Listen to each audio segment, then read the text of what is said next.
இன்றைக்கி காலையிலே இஞ்சி டீ இட ஆரம்பித்தாச்சு. என் வீட்டுக்காரு எப்போவாச்சும் தான் இஞ்சி டீ குடிக்கணும், எப்போவுமே இஞ்சி டீ குடிக்கக்கூடாது அப்படின்னு சொல்லி எத்தனை வாட்டி நான் கழுவி கழுவி திட்டினாலும் இந்த பக்கம் வாங்கி இந்த பக்கம் போட்டுட்டு நான் இஞ்சி டீயோடு தான் போய் நிற்பேன். டெய்லி காலையில் இந்த இஞ்சி டீ வாசனையை கேட்டோடனே என்னை திட்ட ஆரம்பிச்சிருவாங்க. எனக்கு பனிக்கு தொண்டைக்கு இதமாக இருக்குது அந்த இஞ்சி டீ தான். அதனால் காலையில் டெய்லி இஞ்சி டீயே போட்டுறது. இன்றைக்கி சேப்பக்கிழங்கு காரக்குழம்பு.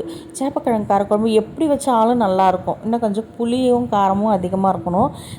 சேப்பக்கிழங்கு குழம்புக்கு எங்கள் வீட்டில் எல்லாருமே அடிக்ட்டு. காலையில் பிரேக்ஃபாஸ்ட் இட்லி. நேற்று எங்கள் அம்மா குருமா கொடுத்து விட்டுருந்தாங்க. அந்த குருமாவை ஃப்ரிட்ஜில் எடுத்து வச்சிட்டேன். ஏன்னா நேற்று மாவு இல்லைன்றதுனால இன்றைக்கி இட்லி ஊற்றிட்டு அந்த குருமா தொட்டு சாப்பிட்டோம். சாப்பிட்டு முடிச்சுட்டு என்ன பண்ணோம், இன்றைக்கி பேங்க்கில் ஒரு வேலை இருந்தது. அதை அப்படியே முடிச்சுட்டு ட்ரெண்ட்ஸுக்கு போகலான்னு போயிட்டு வந்தேன்.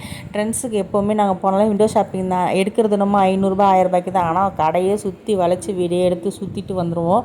வீட்டுக்கு அந்த சேப்பக்கிழங்கு காரக்குழம்பு 4 மணி தான் சாப்பிட்டேன்.